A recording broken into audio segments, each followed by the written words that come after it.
El título de lo que quisiera compartirles en esta mañana es cómo funciona la Iglesia del Señor.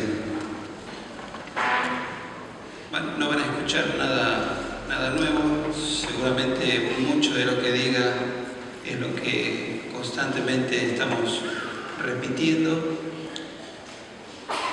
Y busqué una definición personal acerca de la Iglesia.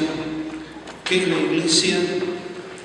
La Iglesia es el cuerpo total de aquellos que fueron redimidos por la sangre de Cristo, donde Jesucristo es la cabeza de este cuerpo. Y nosotros que somos la Iglesia estamos integrados por diferentes hombres, mujeres, jóvenes, adultos, que traemos una cultura o una subcultura familiar que hemos heredado, pero todo esto se muere, queda enterrado en aquellas áreas en las cuales nuestra vida no se ajusta al señorío de Cristo. Y cada uno de nosotros formamos el cuerpo de Jesús, este cuerpo que está bien unido, que está bien relacionado, que está bien articulado y donde nuestro Señor es la cabeza, donde Él es la absoluta autoridad.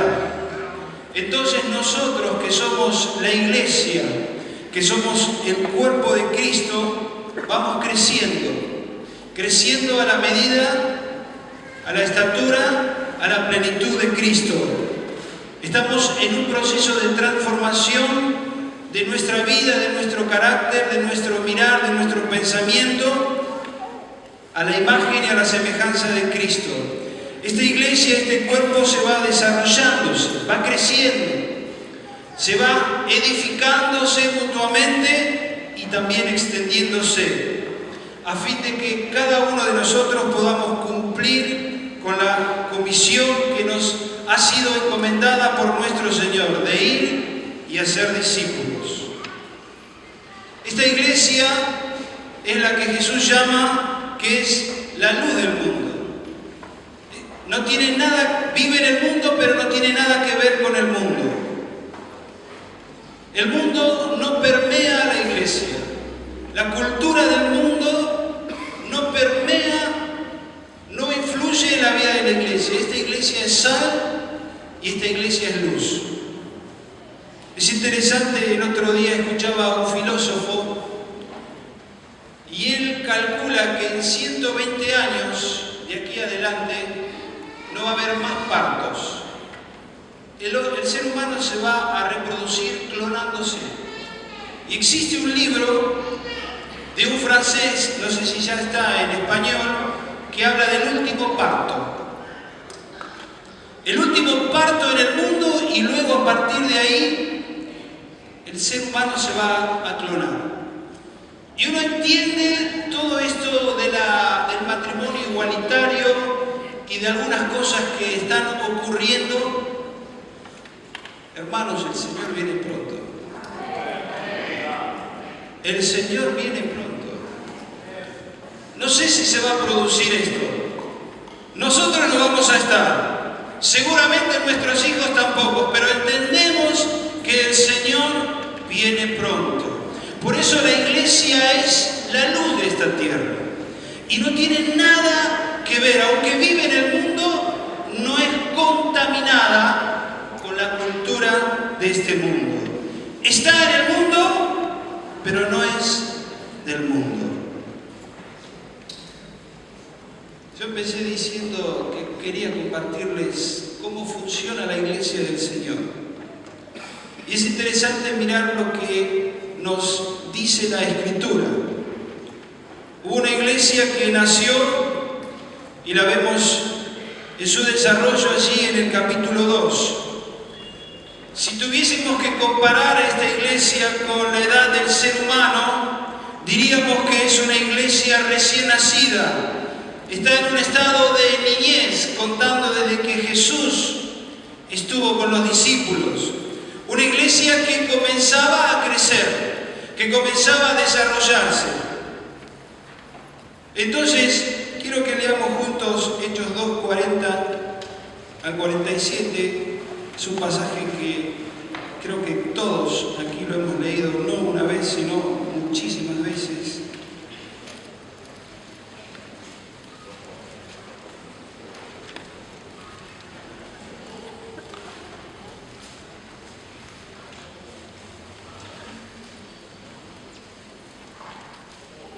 Verso 40 dice: con otras muchas palabras testificaba y les exhortaba diciendo: sed salvos de esta perversa generación.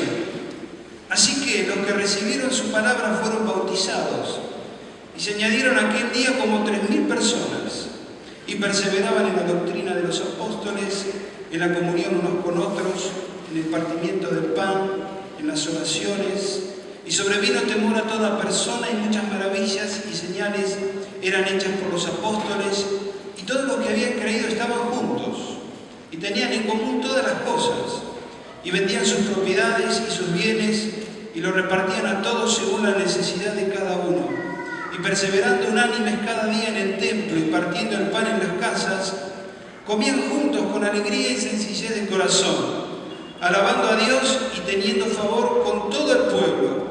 Y el Señor añadía cada día a la iglesia los que habían de ser salvos. Aquí tenemos el relato de la iglesia naciente, de esta iglesia que, como bien dije anteriormente, si tuviésemos que compararla con nuestra edad, sería una iglesia en un estado de niñez, que había comenzado allí en el capítulo 1, verso 14, que esta iglesia tenía una práctica que era orar, juntarse a orar. Este texto, los textos que hemos leído anteriormente, nos habla del derramamiento del Espíritu Santo. Allí Pedro predicando y 3.000 personas se entregan allí al Señor, pasan del poder de las tinieblas al reino de Dios, al reino de su amado Hijo. Y yo me hice la primera pregunta: ¿cómo era esta iglesia niña, esta iglesia naciente? Cuando leemos el verso 41 y el verso 42, mi Biblia está todo continuado, seguido. Daría la impresión que es todo un solo relato y todo ocurría junto. Dice que el verso 41, que en aquel día se añadieron como 3.000 personas, y luego el verso 42 dice: y perseveraban en la doctrina de los apóstoles. Y entiendo que allí hay una diferencial de tiempo, hay un tiempo que transcurrió para que el escritor Lucas diga que esta iglesia naciente, esta iglesia que estaba desarrollándose, perseveraban en la doctrina de los apóstoles, perseveraban. Entonces, esta iglesia, como dije anteriormente, tenía varias prácticas, diferentes prácticas. Y en el verso 42 hay una palabra que los une a todas estas prácticas. Y la palabra es perseverar. ¿Qué es perseverar? Perseverar significa fiel en conservar. Perseverar significa mantenerse constante en aquello que se ha iniciado. Quiere decir durar permanentemente, permanecer en un estado o en una situación. Y dice que se mantenían constantes en la doctrina de los apóstoles, en la enseñanza de los apóstoles. Ellos se mantenían constantes. Me pregunté, ¿qué enseñaban los apóstoles? ¿Cuál era su doctrina? ¿Cuál era el modelo de iglesia que ellos iban a construir? Porque tenían una iglesia naciente, una iglesia que recién comenzaba a desarrollarse. ¿Cuál era el modelo que ellos tenían? ¿A quiénes mirarían? Y entiendo, en mi humilde respuesta, que el único modelo que ellos tenían era Jesús. La iglesia que ellos iban a edificar era aquella que era igual a Jesús. Ellos pasaron más de 3 años con Jesús. La impronta de la vida de Jesús, sus palabras, todavía no. Sácalo. No. Yo te digo.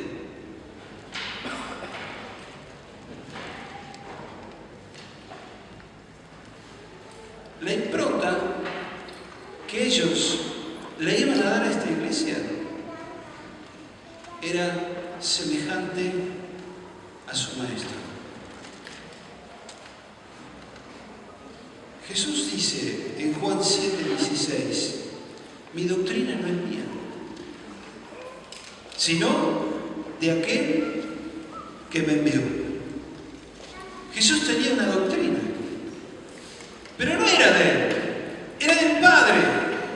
Y lo que el Padre le transmitía a Jesús, Jesús enseñaba a sus discípulos. ¿Y qué le enseñaba? A amar a Dios, a poner a Dios en primer lugar. Ocurrió con Pedro, lo llamó, te voy a hacer pescador de hombres, dejó todo. Y constantemente vemos allí a Jesús transmitiendo un mensaje, enseñando que Dios está en el primer lugar. Él enseñó a poner el reino de Dios sobre todo y sobre todos. Él enseñó a aquellos que querían seguirlo a tomar la cruz, a perder su vida y a vivir para el reino de Dios. Él enseñó a amar al prójimo como a uno mismo, a dar en vez de recibir, a guardar su palabra. Cuando leemos Mateo 5, 6 y 7, allí estaban los discípulos y en otro momento Jesús repite lo mismo en Lucas, y Lucas transcribe en otras circunstancias. Estos hombres bebieron de la doctrina de Jesús. Y entiendo, hermanos, que los apóstoles comunicaron a esta comunidad que recién comenzaba a crecer lo mismo. No buscaron nada novedoso, no buscaron nada ingenioso, y nos damos cuenta que al leer las cartas, las epístolas, todas concuerdan hacia el mismo lado, a lo que enseñó Jesús. Esta iglesia naciente perseveraba, se mantenía firme en la doctrina que enseñó Jesús. Constantes. No había discusión, no había diferentes interpretaciones. Ellos se mantenían fieles a lo que habían recibido, a aquello que habían sido enseñados. Perseveraban en la doctrina, en la comunión.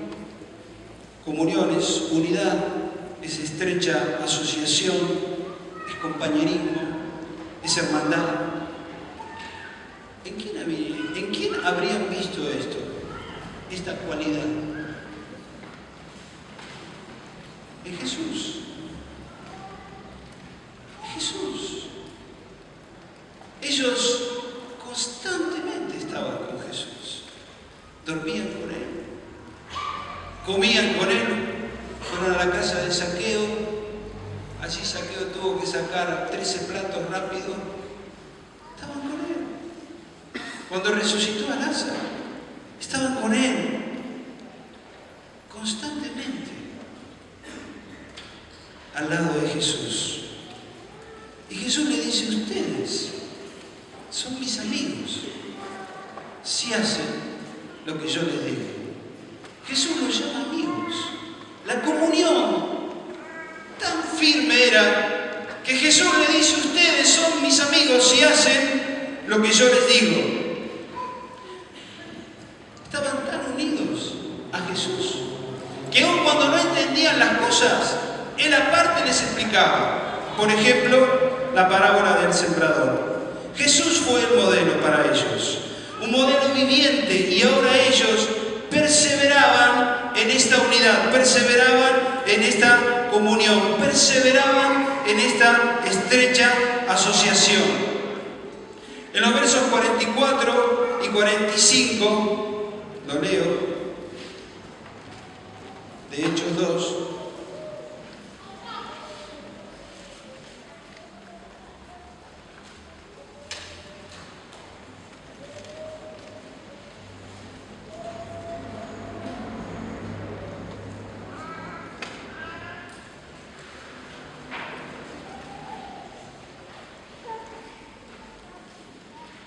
Dice, y los que habían creído estaban juntos y tenían en común todas las cosas.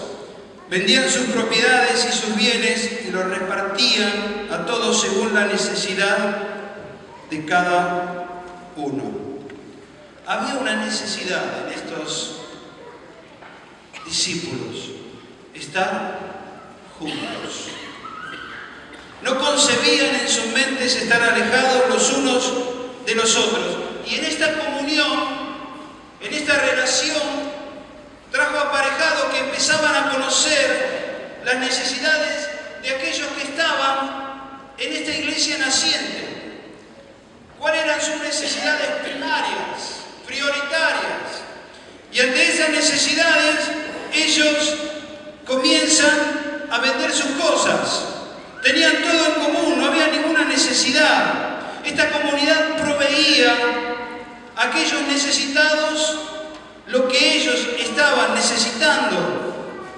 Tenían la mano extendida y el bolsillo abierto. Vendían sus bienes y eran repartidos según la necesidad. Me pregunté, ¿de quién aprendieron esto? ¿Quién les enseñó?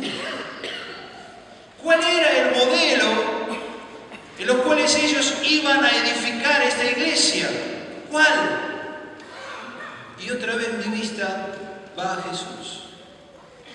Jesús dice en Mateo 6:19, no se hagan tesoros en la tierra, donde la polilla y el orín corrompen, donde ladrones minan y hurtan, sino hagan tesoros en los cielos, donde ni la polilla ni el orín corrompen, ni donde ladrones no minan ni hurtan. Porque donde está vuestro tesoro, allí también estará vuestro corazón. Y Lucas 12, del 22 en adelante, habla de los afanes de esta vida, de afanarse por el vestido, de afanarse por la comida, de afanarse. Y Jesús dice, miren, las aves del cielo. Y el verso 31 dice, busquen el reino de Dios y su justicia, y todo lo demás será añadido.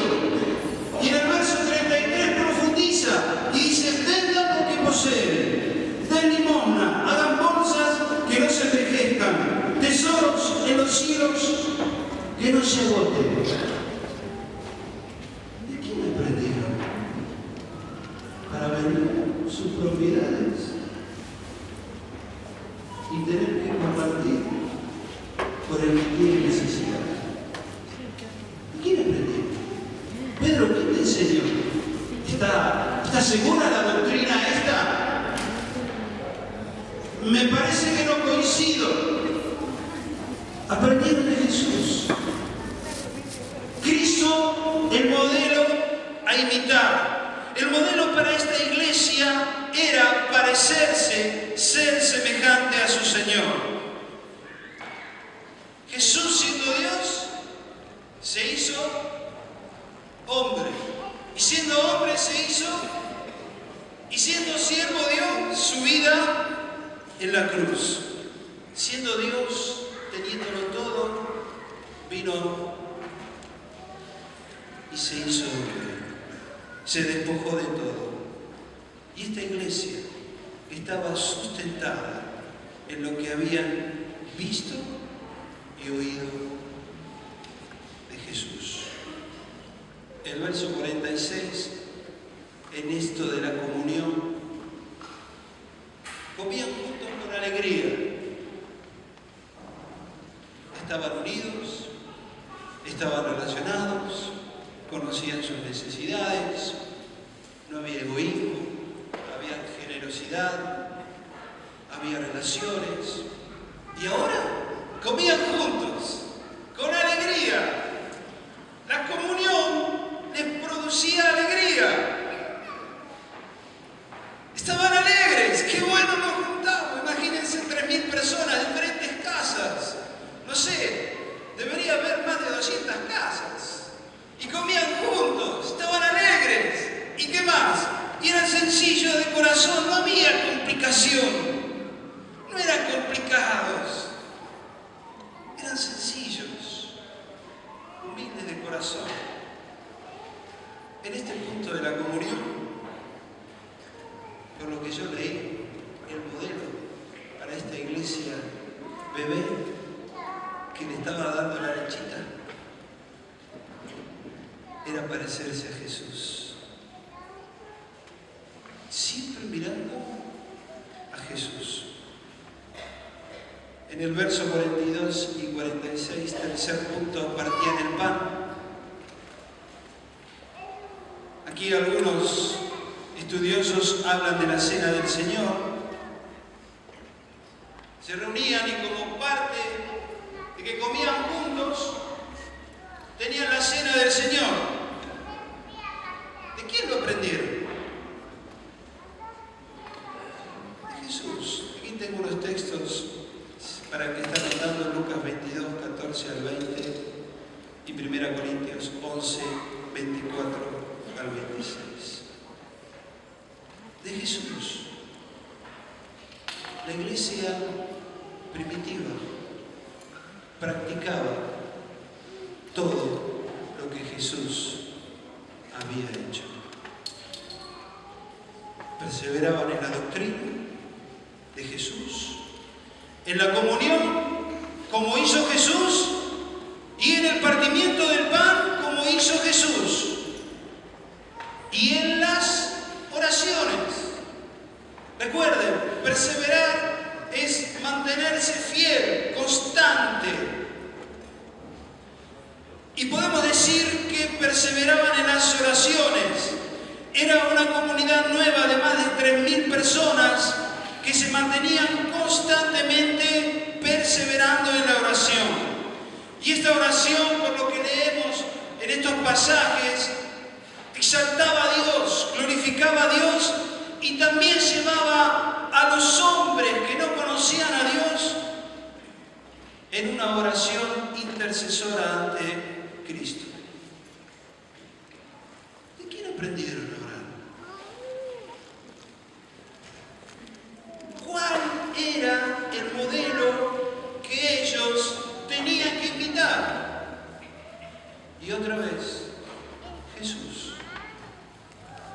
Otra vez, Jesús. ¿Cuántos textos hay que nos indican que Jesús se apartaba a orar? Después de un día que alguien lo tocaba, se sanaba, que él ministraba a muchos, que otro lo invitaba a su casa, que otro lo venía a buscar para que resucite a su hija.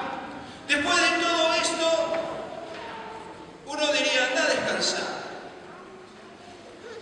Anda a dormir tranquilo. Y él se iba a la noche.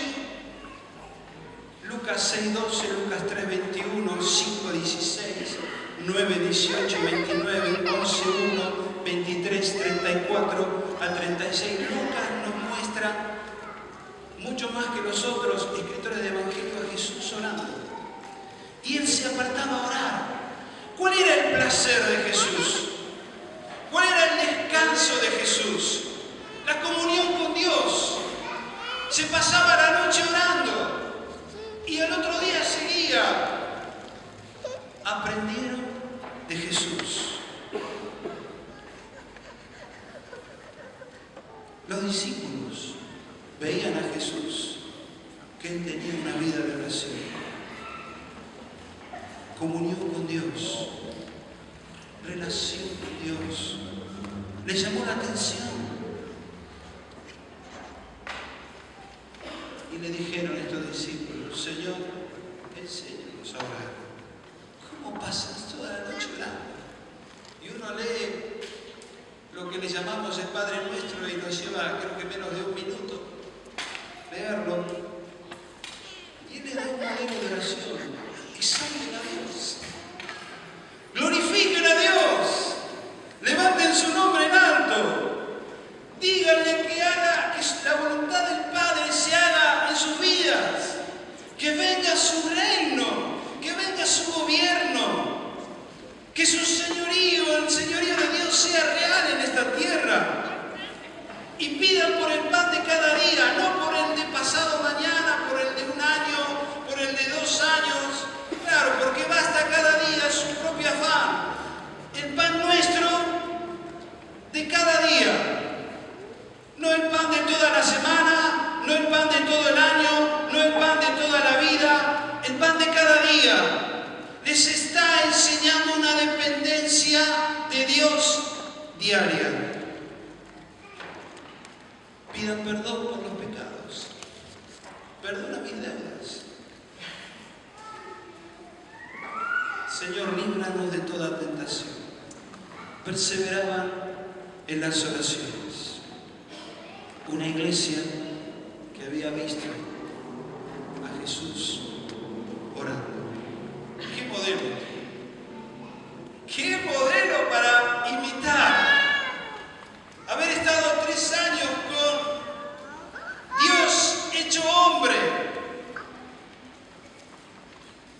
Verlo a Él, hablar. Establecer el reino de Dios. Los milagros. Estos hombres fueron impregnados de Cristo. Y lo mismo que el maestro hacía, ellos querían edificar esta iglesia naciente. Y en el verso 47 dice que alababan y exaltaban a Dios. Esta iglesia perseveraba en forma unánime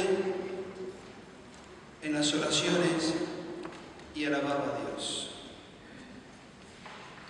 Y ahora sí ponemos. Y yo me hice un cuadrito que me ayudó. Y dije, ¿cuáles son las cualidades de esta iglesia? Características prácticas tendría que decir ahí. La verdad, perdón, me equivoqué. Prácticas de la iglesia primitiva. Después lo corregimos. Prácticas de la iglesia primitiva. ¿Cuáles eran?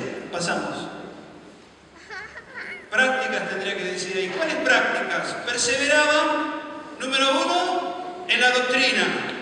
Número 2, en la comunión. Número 3, en el partimiento del pan. Perseveraban en las oraciones. Tenían en común todas las cosas. Vendían sus bienes y eran repartidos a los necesitados. Estaban unánimes, unidos. No decía yo pienso esto, yo pienso uno. Eran uno, una sola masa. Comían juntos. El otro es la... Eran sencillos de corazón y alababan a Dios. Hasta ahí lo dejo. Ahora yo después te digo. Y la iglesia estaba concentrada en todas estas prácticas. Volver a pasar, el anterior. En la doctrina estaba concentrada en esta práctica, en la comunión, en el partimiento del pan, en las oraciones. Tenían en común todas las cosas, vendían sus bienes y eran repartidos a los necesitados, eran uno, comían juntos, eran sencillos de corazón y alababan a Dios. Esta era la práctica de esta iglesia. Podríamos decir, ahora sí, características, ¿no? Entonces, al leer estos textos de Hechos, ¿qué hacía Dios? ¿Qué hacía Dios al ver una iglesia naciente con todas estas prácticas? ¿Qué hacía Dios? ¿Qué hacía el Señor ante una iglesia que el modelo era Él? ¿Qué hacía Dios? Vamos a Hechos, de nuevo 2. ¿Cuál era la respuesta de Dios ante todas estas prácticas? Sobrevino temor a toda persona. Dios trajo temor a toda persona. Temor de su persona. temor de su presencia, temor de su palabra. Ninguno de nosotros puede generar temor en otra persona, temor a Dios. Porque el temor a Dios es una actitud interna, una actitud de corazón, una actitud mental, una actitud ante la vida, temer a Dios. Y esto era lo que hacía Dios con todas estas prácticas que recién vimos de la iglesia. Imagínese usted, un día va por San Martín y cae este temor en toda la gente. Y hay temor a Dios. Hablamos con uno y notamos un temor a Dios. Y entiendo que por lo que leo en este pasaje, y sobrevino temor a toda persona. Toda persona tenía temor a Dios. Número 2, ¿qué hacía Dios ante todas estas prácticas? Dice que había milagros y señales hechas por la mano de los apóstoles. Los enfermos eran sanados. La práctica de la iglesia persevera en la doctrina, en la comunión, en el partimiento del pan, en las oraciones, en vender sus propiedades, estar cerca del necesitado, en alabar a Dios, en comer juntos, en ser sencillos de corazón. Ante toda esta práctica de esta iglesia, ante el modelo de Jesús, Dios respondía sobrenaturalmente, obrando con milagros y señales. Dios se manifestaba sobrenaturalmente. Número 3. ¿Qué hacía Dios? Verso 47. Dice que tenían el favor del pueblo. A la gente les caía bien los cristianos. ¿Alguna vez te dijeron? Por supuesto, te lo deben haber dicho. ¡Qué paz que tenés vos! El otro día, un joven, 23 años, hablamos una conversación hablándole del reino de Dios, que no conoce a Cristo. Él me dijo, ¿sabe que veo en todos ustedes? Porque me hablaron muchas veces, paz. Yo no sé quién le habló. No sé quién le habló, pero ese joven detectó algo. La paz de Cristo.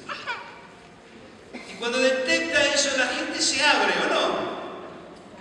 Es fácil hablar. Y tenían el favor del pueblo. La gente que no era cristiana tenía simpatía por ellos.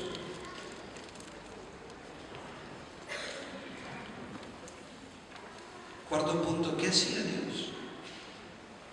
Verso 47, y Dios. ¿Qué hacía Dios? ¿Qué hacía Dios? ¿Qué hacía Dios? ¿Qué hacía Dios? ¿Qué hacía Dios? ¿Qué hacía Dios? Decirle al que está al lado, ¿qué hacía Dios?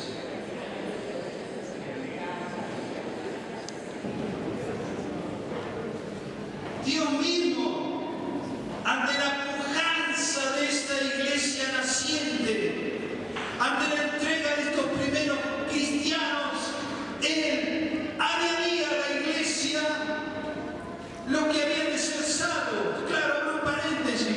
Esa iglesia estaba en la calle. Esta iglesia estaba en el templo, pero no en el lugar del templo donde entraban los sacerdotes, sino en el templo había un gran pórtico, había diferentes pórticos y un gran patio. Y allí concurría la gente para vender y comprar. Alguien dijo, era el shopping de la época. Y allí la iglesia estaba concentrada en las calles. Allí la iglesia se reunía y Dios se manifestaba de esta manera. Dios mismo añadía a la iglesia los que habían de ser salvos. ¿Qué hacía Dios? ¿Qué hacía Dios? Leemos todos juntos. Trajo, había, tenían, y Dios ¿Qué hacía Dios? ¿Trajo? ¿Había? ¿Tenía? ¿Y Dios?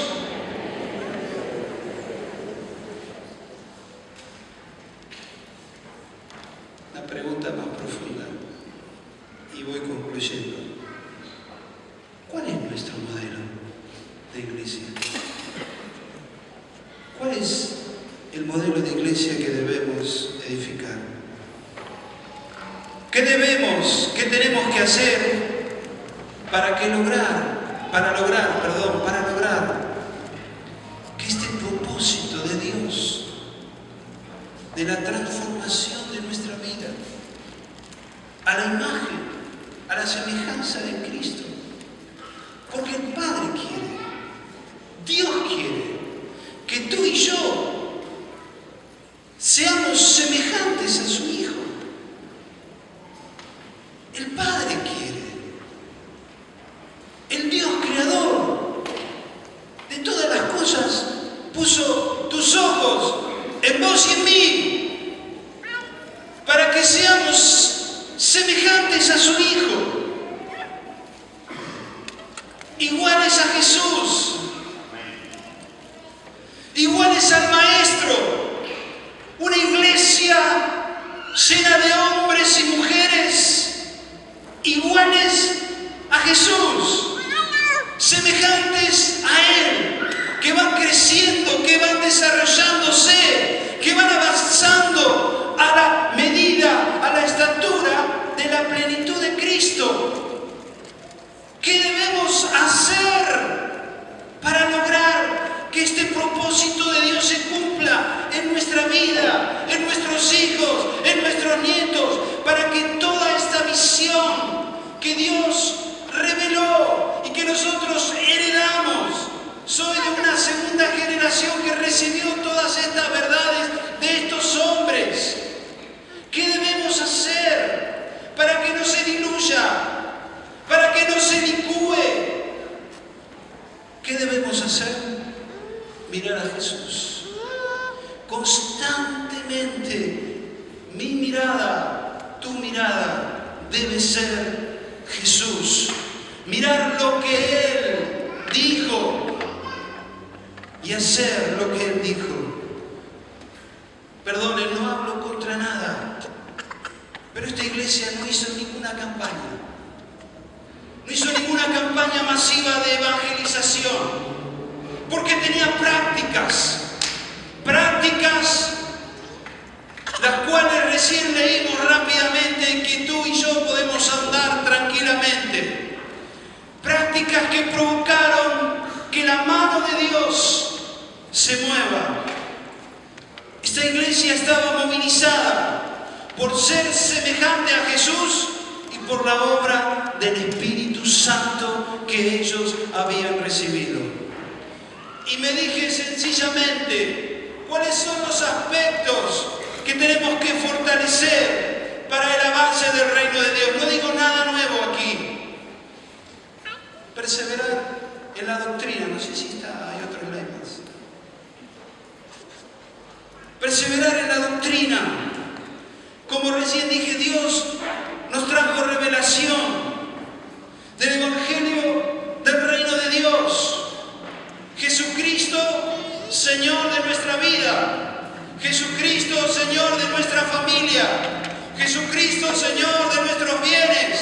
Jesucristo, Señor de nuestro tiempo. El Evangelio del reino. El gobierno de Dios en nuestra vida, en nuestra familia. El propósito eterno de Dios. Las enseñanzas pastorales. En cuanto al noviazgo, un adolescente se quiere poner de novio y le pregunta a Ángel, ¿me puedo poner de novio? Y Ángel le dice que no, que esa es la mejor edad para estudiar, para poner sus fuerzas. Y le preguntan a Hugo, y Hugo dice lo mismo. Y le preguntan a otro, y le dice lo mismo. Perseverar en lo mismo. Hay un solo mensaje. Meditar la palabra.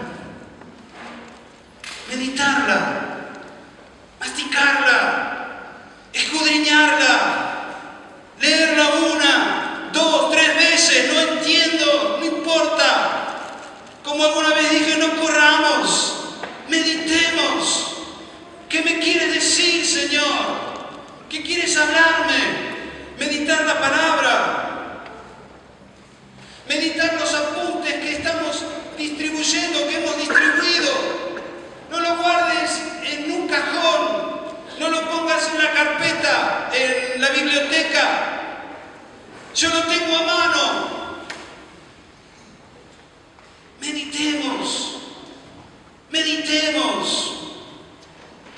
Perseveremos en la doctrina, en la verdad que Dios nos ha revelado. Segundo, la primera columna. Segunda columna, la comunión. Relaciones firmes. Apertura de corazón. Recibir dirección y corrección. Necesito ser corregido. No soy intocable. Necesito que me corrijan en aquello que está mal porque no soy igual a Jesús. Necesito corrección. Comunión. En la vida familiar. En el trabajo. Necesito el consejo. Ser sencillo de corazón. Ser generosos.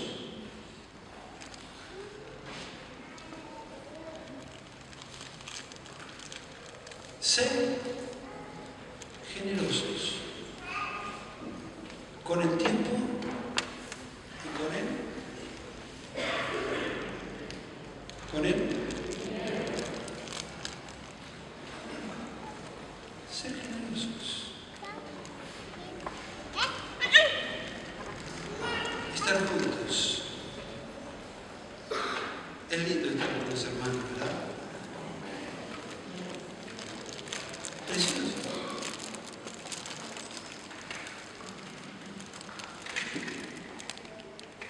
Perseverar en la doctrina, en la enseñanza, en la comunión, en la oración. Número 3. La oración, el ministerio de la oración. Orar solo. ¿Oras todos los días? No en el colectivo, ni en el tren, ni un tiempo. ¿Oras todos los días? ¿Oramos todos los días? ¿Juntarnos a orar de 2? ¿De 4? Como dijo José, ministrar a Dios. ¿Qué ministramos a Dios? Pues las necesidades. Hay enfermos, oramos. Pero ministramos a Dios. Que el reino de Dios se establezca en la gente que no conoce.